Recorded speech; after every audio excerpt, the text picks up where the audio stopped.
저희 제 2장까지 봤었는데요. 지금 기출문제 한번 같이 보고 가도록 할게요. 문제 1번입니다. 베트남과 협정에 따른 원산 결정 기준에 명시되어 있지 않은 것은, 사실 이런 거 좀 어려운 문제라 볼 수가 있는 게, 전에 봤던 것처럼 원산 결정 기준이라 하는 것들은 저희가 시행규칙에 다 있기는 해요. 근데 그걸 보는 건 말이 안 되잖아요. 사실 저희가 공부할 때.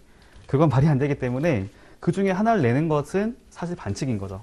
그중에 이게 문제 1번이 그런 케이스인 겁니다. 이런 것들은 사실 이걸 맞추기 위해서 내용을 정리하기보다도 그냥 기출문제 나왔던 것들만 한번 챙겨보시고 가시면 좋을 것 같아요. 시간이 좀 많이 효율성 떨어지기 때문에 넘어가는 게 좋다 생각이 드는데, 한번 말씀드려 볼게요. 이게 어떤 말을 한 거냐면 완전 생산 기준에 대해서 이제 문제를 낸 거거든요. 근데 그런 게 있어요. 완전 생산 기준이라 하는 것들은 기본적으로 그 나라 안에서 하는 걸 말을 하는 거죠. 뭐 영해나 영공이나 뭐 영해, 뭐 영토 다 있을 텐데 그 나라 안에서 생산된 물건을 말을 하는 건데요. 근데 영해 같은 경우는 그 밖에 있죠. 공해라고 하는 곳에서 채집하거나 포획한 물품도 그 나라 원산지로 인정해 주는 게 있거든요. 그거 기억나세요? 관세법상의 수입의 정의를 보시면은, 그러니까 거기 보면 외국 물품의 정의를 보면 공해 같은 경우에는 주인이 없기 때문에 그걸 먼저 가져간 사람이 임자거든요. 그래서 외국 선박이 가져갔다. 그럼 외국 물품이 되는 것이고, 우리나라 선박이 가져갔다고 했을 경우는 반대가 된다고 보시면 돼요. 원산지도 마찬가지거든요. 그래서 영해가 아닌 다른 지역 있죠. 공해상에서는 그 나라, 그것을 어느 나라 선박이 가져갔는지에 따라서 원산지가 결정이 됩니다. 그 중에 하나가 지금 5번 나온 그 말인 거거든요. 영해 바뀌잖아요. 영해 밖에 수역, 해저, 뭐 이런 데서 물건, 지금 뭔가 이렇게 어획가, 획득한 물건이 있어요. 고기가 있다 쳤을 때, 생선이 있다 쳤을 때, 그 경우에는 협정들마다 정하는 기준이 좀 있는데, 이렇게 나오거든요. 대부분은, 자, 이렇게 쓸게요. 대부분은 그게 특정 나라에 등록되고 국기를 개양하면 된다고 합니다. 이것만 있으면 그 나라 원산지로 인정해줘요. 선박 같은 경우 있잖아요. 이런 것들은 되게 큰 자산이기 때문에 반드시 특정 국가들마다 등록을 하게 만들어요. 등록을 하게 만들고 그 배에다가 특정 나라 국기를 달고 다니면은 그 나라 원산지로 인정할 수 있습니다. 요게 거의 대부분이고요. 근데 여기서 만들어 보면은 이런 게 있어요. 여기 안에 들어갔던 것 중에서 그 EFTA가, EU가 있고 EFTA.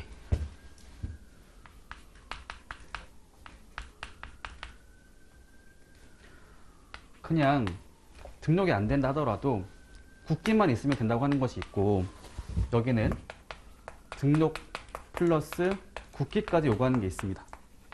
이게 끝이거든요. 일단 요거를 보시면 되는 거고요. 지금 베트남이 들어가는 거잖아요. 그래서 보는 게 뭐냐면 여기 선박이 그 나라에 등록이 되어 있어야 하고 국기를 달고 있으면은 원산지로 인정을 한다라는 거였거든요. 여기 5번에 보시면 잘못된 게 있어요. 치적국이라는 것이 아니라는 거죠. 치적국이라는 것들은 그 나라가 아니라 다른 나라라 보시면 됩니다. 이게 틀린 게 뭐냐면 치적국이 아니라 체약 당사국에 등록되고 국기를 개양하면 되는 거였어요. 정답은 5번이었습니다. 근데 이런 것들은 굳이 보지 않기를 바래요, 제가. 예, 굳이 이런 것들까지 챙겨보기에는 조금 시간 낭비라고 생각합니다. 너무 양이 많잖아요. 이런 것까지 보시지 마시고 그냥 간단하게 넘어가겠습니다. 자, 문제 2번 가볼게요. 직접 운송 원칙에 위배되는 것이 뭡니까? 라고 얘기한 것이고요. 정답 쉽게 골라볼 수 있을 것 같아요. 지금 보니까 1번 보세구역에서 운송 목적으로 환적 또는 일시 장치되었다고 인정되는 경우는 상관없죠. 두 번째, 보세구역에서 보존을 위한 추가 작업도 상관없잖아요. 세 번째, 국제 운송에 필요한 포장 작업이 이루어진 경우도 상관없는 거죠. 네 번째, 물품을 양호한 상태로 보존하는 데 필요한 작업 추가됐다. 상관없는 건데 5번이 잘못된 것 같아요. 보세구역 밖에서 세관의 통제 없이 선적이 됐다고 합니다. 안 되는 거죠. 이게 취지가 그랬던 거잖아요.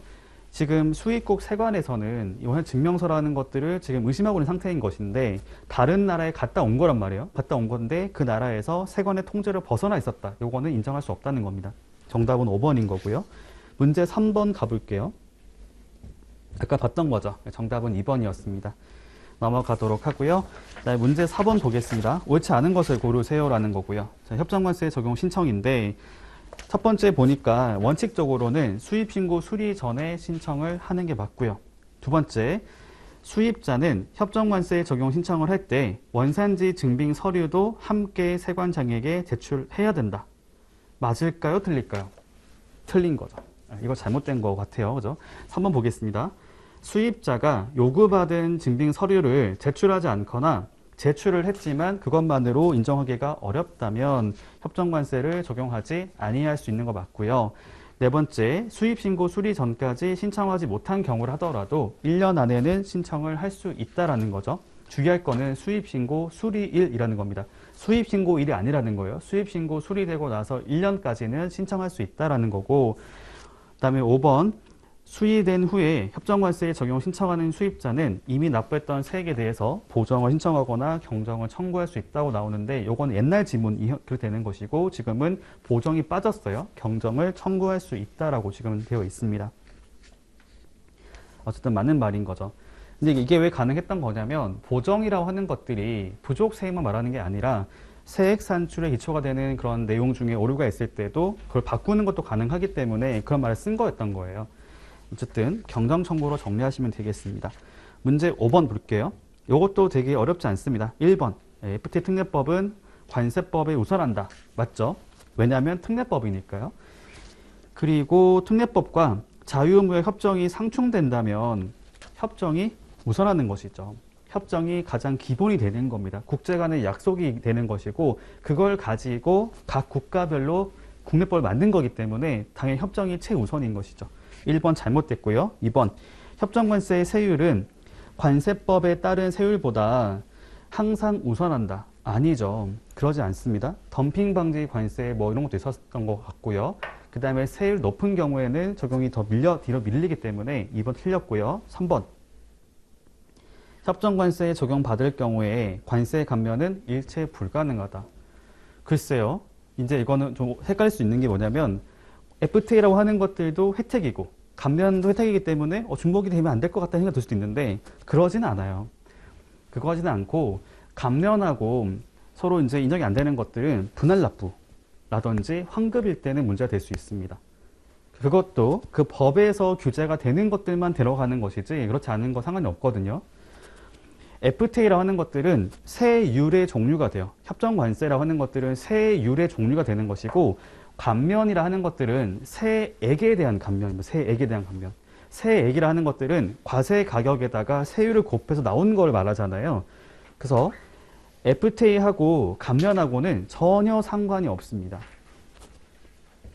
적용 가능하고요. 4번 수입자가 통관 단계에서 세관장이 요구했던 증명 서류를 제출하지 않거나 그것만으로 인정하기가 어렵다고 했을 때는 협정관세를 적용하지 아니할 수 있다. 요게 정답이 되겠네요. 5번 보겠습니다. 원산지 증명 서류를 갖추지 못한 경우일지라도 수입 신고가 수리된 이후에 1년 안에는 협정관세 적용을 신청할 수 있다. 요거는 헷갈릴만 한데요. 일단은 증명서가 있어야 되는 거죠. 증명서가 있는 상태에서 가능한 거잖아요. 그래서 이것도 틀렸습니다. 정답은 4번이었어요. 문제 6번 보겠습니다. 협정관세 적용 신청이고요. 옳지 않은 것을 고르세요라는 건데 바로 정답을 고를 수가 있을 것 같아요. 정답은 1번입니다. 경정 청구 받으면 2개월 안에 결정을 해야 되거든요. 지금 1번이 잘못됐습니다.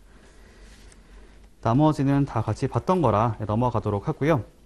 여기서 아까 언급했던 게 뭐냐면 그런 거죠. 지금 3번에 보시면 주의할 게 있어요. 기재부령으로 정하는 사유가 있는 경우 보이시죠?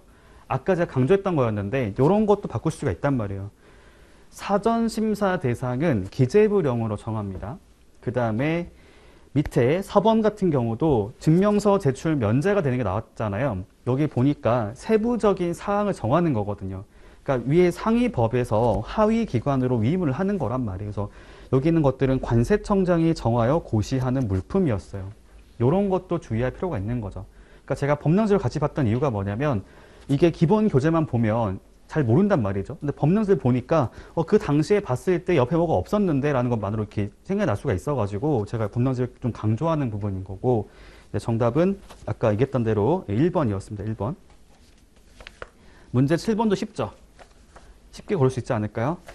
첫 번째, 협정관세 적용 신청할 수 있는 시기, 사후 적용이잖아요. 1년까지 가능하죠. 두 번째, 경정에 대한 결정은 2개월 안에 해야 되기 때문에 정답을 골라보면 4번이 되겠습니다. 되게 쉽잖아요. 그렇죠? 어렵지 않습니다. 넘어갈게요. 문제 8번이고요. 자, 협정관세 적용 신청 등에 대한 부분인데 첫 번째 볼게요. 수입자는 수입신고 수리 전까지 대통령령으로 정하는 바에 따라 세관장에게 협정관세 적용을 신청해야 되는데 이 경우에 수입자는 증빙서류를 갖고 있어야 되고 요구하면 제출한다. 맞네요. 정답 1번입니다. 2번 보니까 2년이 아닌 거죠. 수입신고 수리부터 1년 안에 해야 되는 것이고 그리고 또 틀린 게 뭐냐면 기재부령으로 정하는 바에 따라 하는 게 아니었어요. 대통령령으로 정하는 바에 따라 신청을 해야 되는 거죠. 제가 계속 강조하잖아요. 절차는 대통령령을 정하고 있습니다.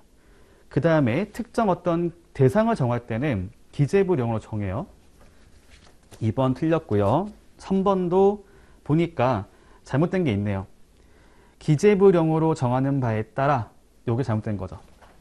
절차는 기본적으로 대통령령으로 정하는 바에 따라 합니다. 다음 4번도 잘못됐네요. 3개월이 아니라 2개월이죠. 5번을 보니까 협정관세 적용 신청 받은 경우는 수입신고 수리 후에 심사하는 거 맞대요. 맞는데 단서도 보니까 수리 전이라도 할 수 있다고 하는데 물품을 보니까 대통령령으로 정하는 물품이 아닌 거죠. 기재부령으로 정하는 물품이었습니다. 다시 강조하는데요. 절차는 대통령령으로 정하게 되고 대상을 정할 때는 보통 기재부령을 정하게 되는데 보다 상세한 대상을 정할 때는 관세청장이 고시를 합니다. 그렇게만 이해해 주시고요. 넘어가겠습니다. 문제 9번이고요. 1번 보니까 수리 전까지 세관장에게 신청하는 거 맞고요. 두 번째, 수리 후에 심사하는 것이 부적당하다고 있을 때는 수리 전에 심사한다라고 되어 있는데 보니까 기재부령으로 정하는 물품 잘 나와 있는 것 같고요. 세 번째, 수입신고 수리 전까지 신청을 못했다면 후에 할 수 있다고 나와 있는데 틀렸네요. 2년이 아니고 1년이었습니다. 나머지 4번과 5번도 다 맞는 거네요. 어렵지 않으시죠? 요거 저희 시험 잘 나왔던 거였으니까 반드시 챙겨봐 주세요. 예, 나름 중요한 부분이었습니다. 넘어가도록 하고요. 그 다음에 저희 10조로 가보겠습니다. 원산지 증명이고요. 3장입니다. 첫 번째 1항 볼게요. 수입자는 협정관세를 적용받으려는 수입 물품에 대해서 협정과 이 법에서 정하는 바에 따라 원산지를 증명하여야 한다.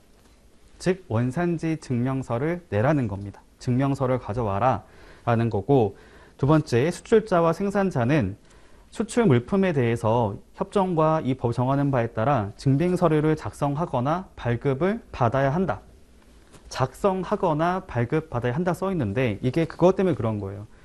원산지 증명서 발급 방식은 두 가지가 있거든요. 기본적으로 기간 발급이 하나가 있고 두 번째로는 자율 발급이 있습니다. 기간 발급이라는 것들은 특정한 기관에서만 발급을 하는 걸 말을 하는 것이고, 자율 발급은 보통의 경우는 수출자가 발급하는 경우 또는 수출자 또는 생산자가 직접 발급하는 경우가 나오는 게 있어서 여기 보니까 증빙 서류를 작성한다는 얘기는 자율 발급 말하는 것이고요. 발급받는다는 얘기는 기간 발급이라고 보시면 되겠습니다. 내려가 볼게요. 11조 바로 나옵니다. 원산지 증명서 작성, 발급 등 1항에 보시면 방금 제가 말씀드렸던 기간 발급과 자율 발급이 나와 있게 돼요.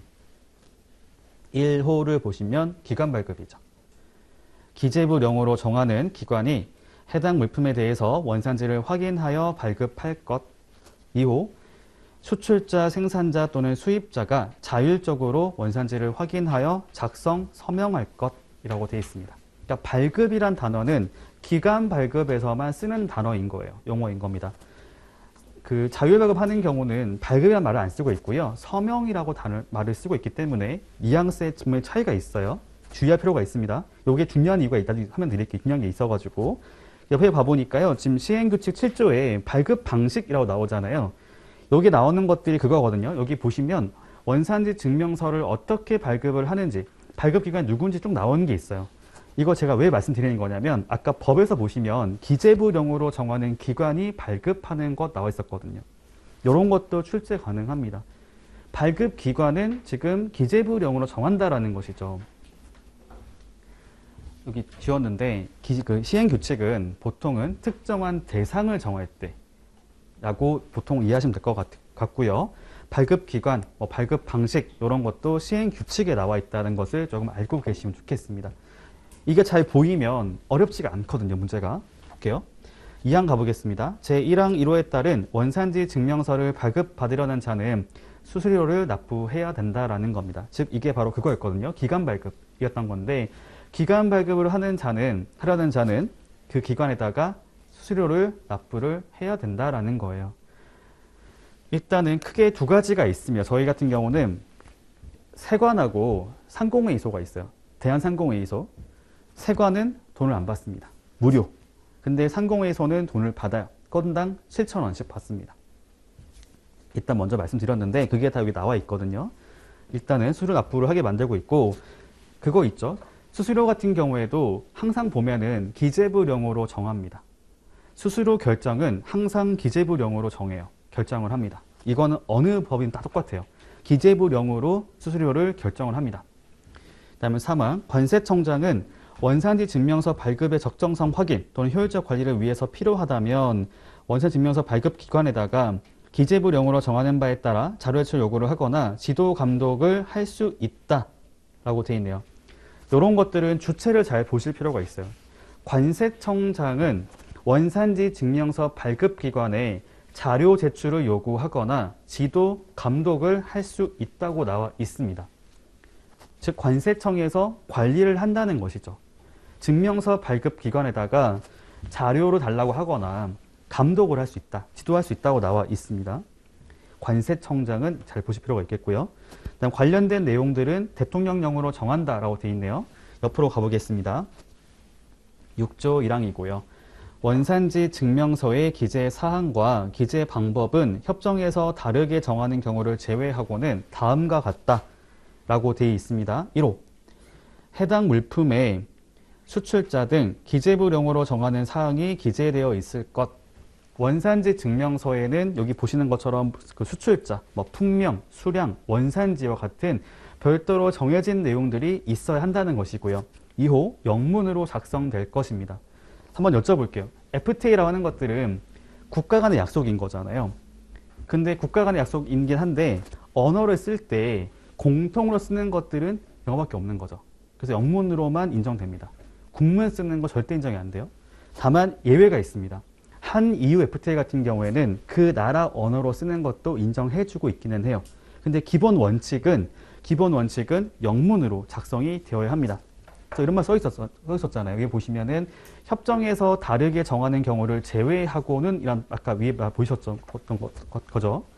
그다음에 3호 원산지 증명서에 서명할 자가 지정되어 있어야 하고 그 자가 서명하여 발급할 것입니다.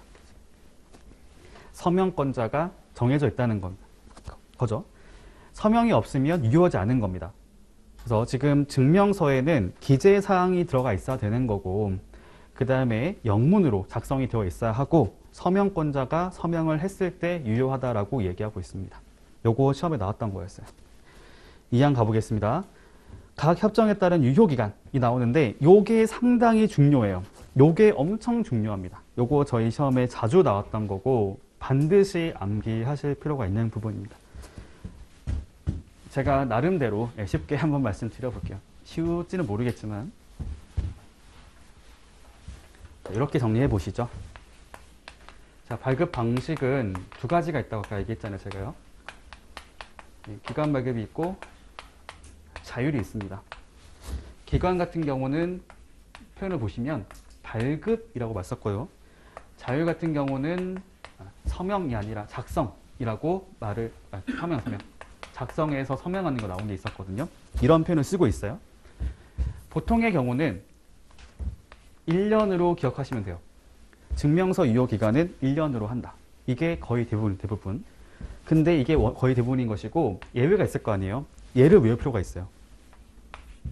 2년짜리가 있고 4년짜리가 있어요. 2년 같은 경우는 칠레, 캐나다, 호주, 뉴질랜드가 있습니다. 그리고 4년은 미국이 있어요. 이것만 외우시면 돼요. 끝입니다. 참고로 말씀드리면은 호주랑 뉴질랜드는 같이 가는 게 되게 많아요. 그게 다 붙어 있잖아요. 호주랑 뉴질랜드는 같이 가는 게 되게 많습니다. 일단 요거 외워두세요. 요거 시험 잘 나왔던 겁니다. 그리고 1년짜리 같은 경우에도 아까 언급했던 것처럼 요걸 이해할 필요가 있는 거죠. 그 특정 나라에서, 그 특정 협정에서 기간과 형태를 갖고 있는 것들은 발급일부터라고 말했을 것이고요. 자율 같은 경우는 서명일부터라고 말했을 겁니다. 그거를 이해하실 필요가 있어요. 미국 같은 경우 자율이기 때문에, 그러니까 요것도 말씀드릴게요. 기관과 자율 발급이 있잖아요. 되게 쉬워요. 기관은 아시아입니다, 아시아. 나머지예요. 이렇게 이해하시면 됩니다. 아시아에 있는 나라들은 거의 다 기관 발급, 거의 다 100% 기관 발급 형태를 갖고 있는 것인데, 다만 특이한 거 있기는 해요. 남자분들은 아실 수 있는데 호주 같은 경우에 원래 아시아 축구 예선에 없었던 거잖아요. 근데 지금 같이 포함되어 있죠.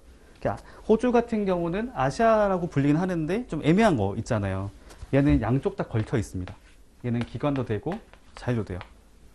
이렇게 다 되고요. 나머지는 보시면은 아시아 같은 경우 다 기관 발급 형태를 갖고 있고, 나머지 같은 경우는 다 자율 형태를 갖고 있습니다. 자, 그러면 같이 볼게요. 1호 칠레. 칠레 아시아 아니죠.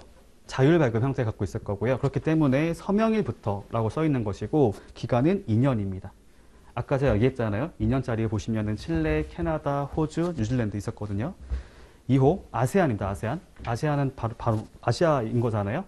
발급일부터 1년인 거죠. 단서를 보니까 잘못 발급된 것을 대체하기 위해서 다시 발급되는 경우는 다시 발급한 시점이 아니라 최초 발급했던 시점부터 1년으로 한다. 즉 발급, 그러니까 유효 기간은 변경이 안 된다고 이해한 것이고요. 자, 페루도 아시아 아닌 거죠. 아닌 것인데, 여기 보니까 이제 페루 같은 경우는 발급일부터 1년. 다만 원산지 증명서 이전 물품이 비당사국 관세 당국 가나라에 있어 보관돼 있을 경우에는 2년으로 한다. 이것만 좀 예외적으로 봐주시면 좋을 것 같고요. 여기 보니까 이제 원칙은 1년인 것인데, 단서에 보니까 비당사국의 관할 하에 일시 보관된 것은 2년까지로 한다라는 것이 있으니까 이거 좀 챙겨봐 주시고요. 미국 같은 경우는 발급일부터 4년으로 나와 있는데, 이게 지금 잘못된 것 같아요. 죄송해요. 잘못된 것 같습니다. 이게 지금 미국이 지금 발급일이 아니라 원래 발급일이 맞았었는데 이게 바뀌었어요. 지금 서명일부터 4년입니다. 죄송해요. 지금 근데 다시 바꿀게요. 지금 3호 같은 경우도 페루도 발급일이 아니라 서명일부터 1년입니다. 이게 지금 잘못되어 있네요. 이게 그 개정되기 전에 걸로 들어가 있어가지고 제가 지금 잘못 말씀드렸는데, 페루랑 미국 다 서명일부터라고 이해하시면 돼요. 왜냐하면 요것 때문인 거죠. 자율 발급이기 때문에. 페루도 서명일, 미국도 서명일입니다. 다음 5호 콜롬비아 같은 경우에도 서명일부터 1년이고요. 호주 같은 경우는 둘 다 가능해가지고 여기 보시면 둘 다 해서 2년인데, 기간 발급 형태 갖고 있는 것들은 발급일부터가 되는 거고, 자율 같은 경우는 서명일부터 2년으로 나와 있게 됩니다. 캐나다 2년이죠. 서명일부터 2년인 것이고, 뉴질랜드도 마찬가지인 게 서명일부터 2년으로 나와 있습니다. 근데 주의할 게 하나가 있어요. 베트남 같은 경우에는 1년으로 나와 있긴 한데 다른 게 하나가 있습니다. 발급한 날의 다음 날부터죠. 이런 것들을 잘 보실 필요가 있어요. 나머지 같은 경우는 해당 날짜부터 계산하게 되는 것인데, 베트남은 그 다음 날부터 계산을 한다는 거 잘 봐주시고요. 중미 같은 경우는 1년, 인도네시아도 1년입니다.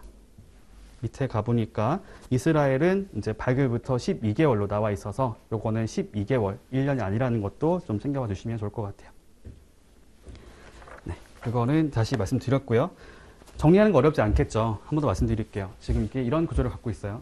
기간과 자율이 있는 것인데, 기간은 발급일부터, 자율은 서명일부터라고 얘기를 하게 되고요.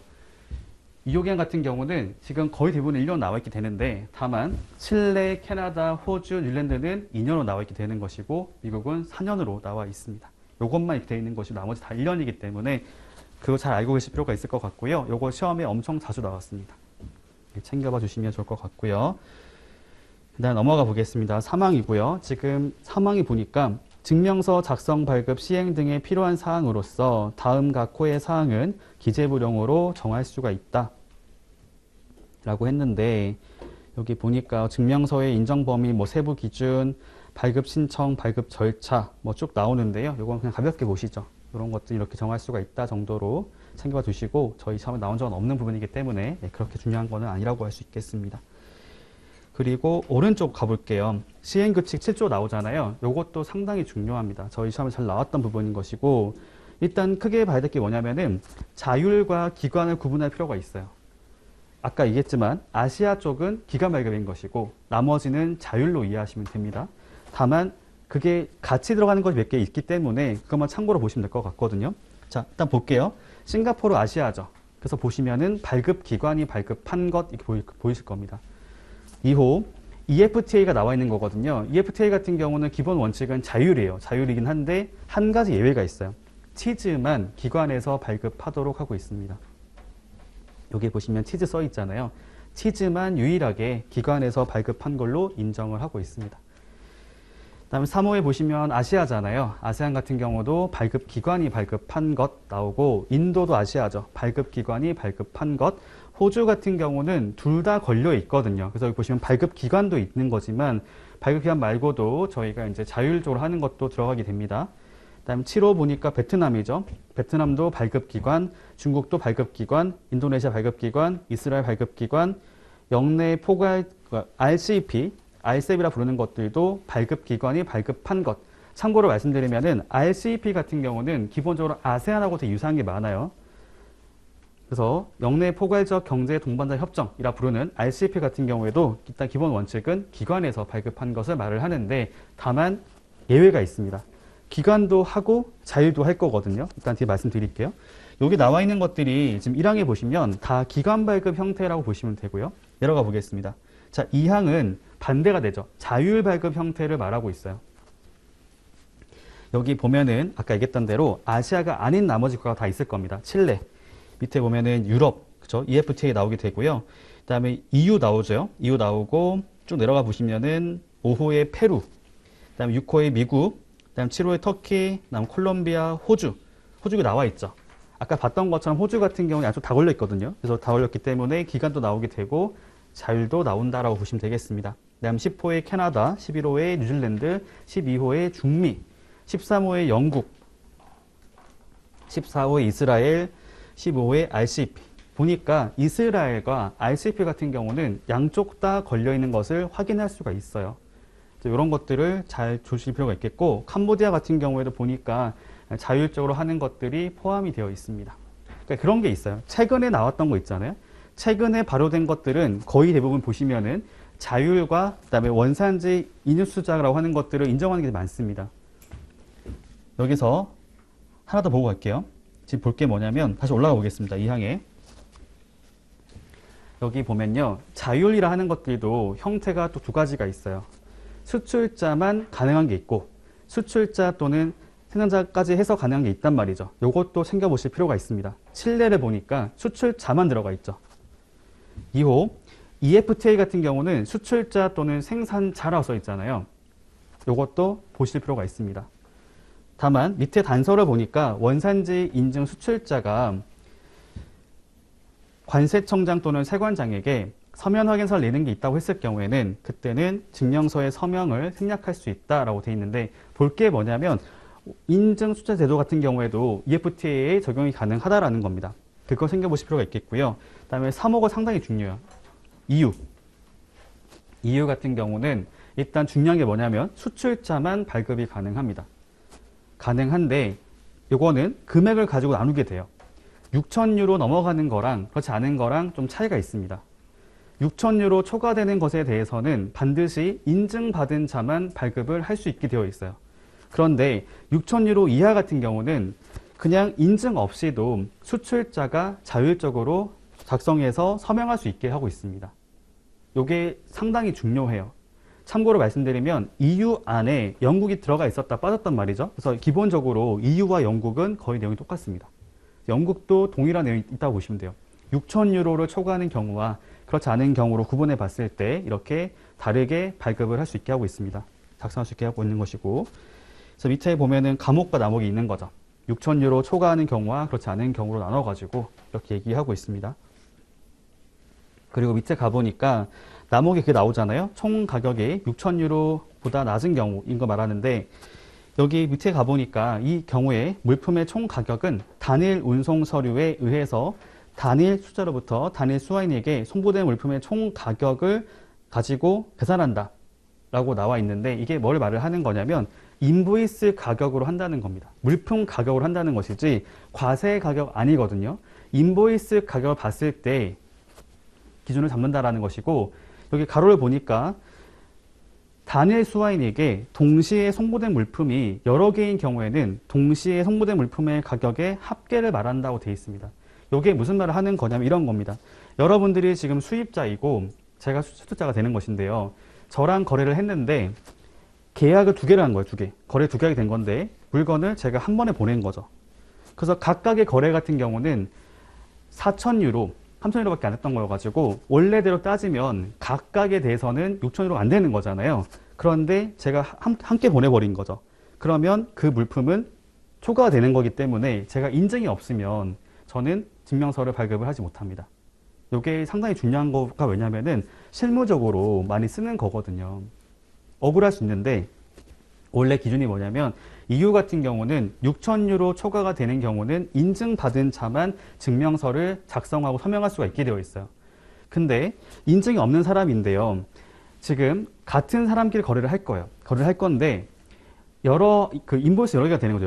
여러 개 지금 합쳐져 가지고 한 번에 물건이 왔다고 했을 경우에는 기준이 뭐냐면 인보이스가 아니라 지금 한 번에 들어온 거 있죠. 수입한 물품의 인보이스 가격을 다 합칩니다.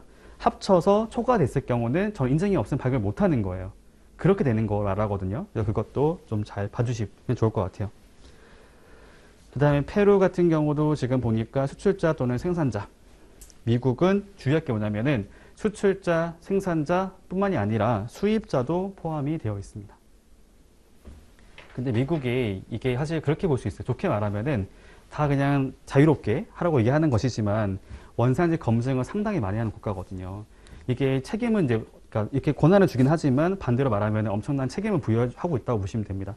유일하게 뭐냐면은 수입자도 발급을 할 수가 있어요. 미국만 그렇게 들어가 있습니다. 미국만. 그다음에 터키도 보니까 수출자, 콜롬비아는 수출자 또는 생산자, 호주도 수출자 또는 생산자, 캐나다도 수출자 또는 생산자 들어가 있게 되고, 뉴질랜드도 생산자까지 포함되어 있고요. 중미도 마찬가지고, 넘어가 보시면은 자 이스라엘 같은 경우에도 수출자만 들어가 있네요. 그리고 밑에 보니까 인증 수출자도 포함되어 있고요. RCP 같은 경우에도 여기 보시면은 원산지 인증받은 자가 작성할 수 있다라고 얘기하고 있습니다. 캄보디아도 마찬가지로 들어가 있게 되고요. 이 정도로 챙겨봐 주시고 밑에 가볼게요. 사망 보겠습니다. 관세청장은 유럽연합 당사와의 연합 관련 의정서에 따라서 매년 10월 15일까지 대한민국 통보하는 6,000유로에 상당하는 자국 통화로 환산된 금액을 관청 진영하는 정보통신망에 지체 없이 게시해야 한다 라고 써 있네요. 요거 설명드리겠습니다. 아이고 목이 아파가지고.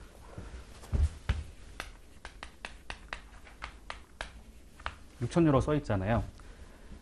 요거에 대해서 요게 변동이 발생한다고 보시면 돼요.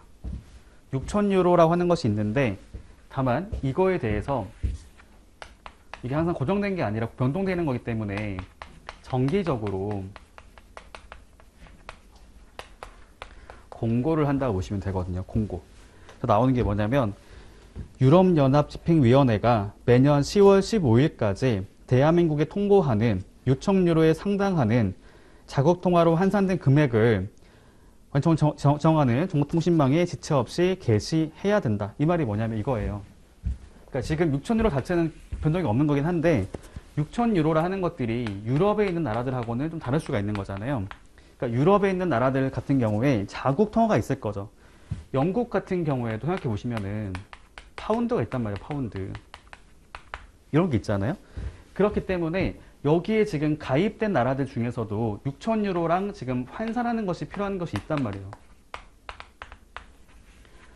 영국 파운드로 했을 때 얼마가 돼야 6,000유로가 되는 것인지 모를 수가 있잖아요. 그러니까 그런 것들을 매년 EU가 한국에 알려주는 겁니다. 알려주면 요거를 관세청장이 고시한다는 것이죠. 지금 그 말을 쓴 거예요.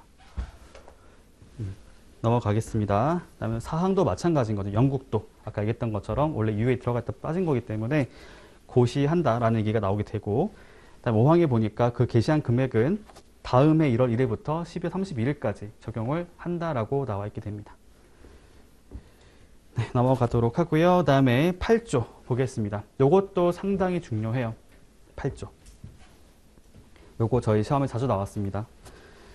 요거 보니까 첫 번째, 싱가포르 같은 경우는 싱가포르 관세 당국에서 발급을 할 수 있다라고 나오고, 2호를 가보니까 대한민국에서 발급하는 경우는 세관, 자유무역지역관리원, 상공회의소라고 써 있는데요. 여기서 자유무역지역관리원을 좀 체크해 주세요. 왜냐하면 유일하게 싱가포르에서만 자유무역지역관리원에서 발급을 할 수 있게 해주고 있습니다. 다른 건 안 되거든요. 그래서 이거는 좀 챙겨봐 주시고, 이 항 가보니까 EFTA 같은 경우는 스위스 치즈만 기관별 형태를 갖고 있게 되는데요. 여기 보니까 스위스 연방 농업국이 인증한 기관으로 한다. 사망 별표 써주세요. 사망. 엄청 중요합니다. 아세안 회원국 있잖아요. 요거 시험에 잘 나오는 거기 때문에 봐주시고요. 1호. 브루나이 같은 경우는 재정경제부에서 발급을 하고 있어요. 재정경제부. 이게 어떻게 문제가 나오는 거냐면, 저희 문제 한번 같이 볼까요? 문제. 3장 첫 번째 문제 보겠습니다. 우리나라와 아세안 회원국가의 협정에 따른 증명서를 해당 국가의 외교통상부에서 발급하는 국가는 써 있잖아요. 요렇게 문제가 나와요. 그래서 이거 같은 게 정답이 뭐였냐면은 3번이었거든요. 3번. 브루나이였는데 얘가 지금 개정이 된 거예요. 옛날에는 외교통상부라고 쓰고 있었다가 용어 바뀌게 되면서 현재는 재정경제부로 내용이 바뀌게 된 거, 용어가 바뀌게 됐다고 보시면 돼요. 사실 이 당시에 되게 쉬웠던 게 뭐냐면, 브루나이 같은 경우는 되게 쉽게 외웠던 게 왜 브루나이 이렇게 했던 거죠. 왜 브루나. 그래서 왜라고 쓴 거거든요. 왜 이렇게 외웠었는데 되게 바뀌어가지고 아시게 된 것 같아요. 그러니까 이런 식의 문제가 나오기 때문에 잘 보실 필요가 있겠습니다. 캄보디아 상무부죠. 내려가겠습니다. 인도네시아는 통상부, 라오스는 산업통상부 또는 상공회의소, 말레이시아 국제통상산업부, 미얀마 상무부, 필리핀, 싱가포르는 세관, 태국도 상무부, 베트남은 산업무역부라고 되어 있죠. 요거 다 암기하셔야 됩니다. 시험에 잘 나왔던 것이고요. 여기 보다 보니까 공통되는 것이 좀 보이지 않으세요? 싱가포르하고 필리핀은 둘 다 세관이에요. 세관. 그리고 상무부죠. 상무부. 여기 가보니까 나왔던 게 뭐냐면 캄보디아하고 좀 내려가 보시면 미얀마, 그 다음에 태국 상무부로 나와 있습니다. 최소한 같은 건 묶어야 되겠죠. 필리핀, 싱가포르는 세관, 캄보디아, 미얀마, 그 다음에 태국은 상무부는 다 외워주시고요. 나머지 같은 경우도 가급적이면 다 암기해 주세요. 왜냐하면 문제가 이렇게 나오기 때문에 이거 모르면 아예 틀릴 수가 있단 말이에요. 최소한 요거까지는 좀 외워주시고요. 자, 인도 같은 경우 보니까 인도수출검사위원회, 섬유위원회, 수산물 수출개발원 이라고 나옵니다. 이런 것도 다 외워주셔야긴 해야 될 것 같은데, 잘 나오는 게 뭐냐면 아세안이기 때문에 제가 별표 친 거였던 거예요. 그 밑에 보시면 그거 있잖아요. 지금 인도 같은 경우에 지금 사항 2호를 보시면 가로 보이시죠? 자유무역지역관리원은 제외한다.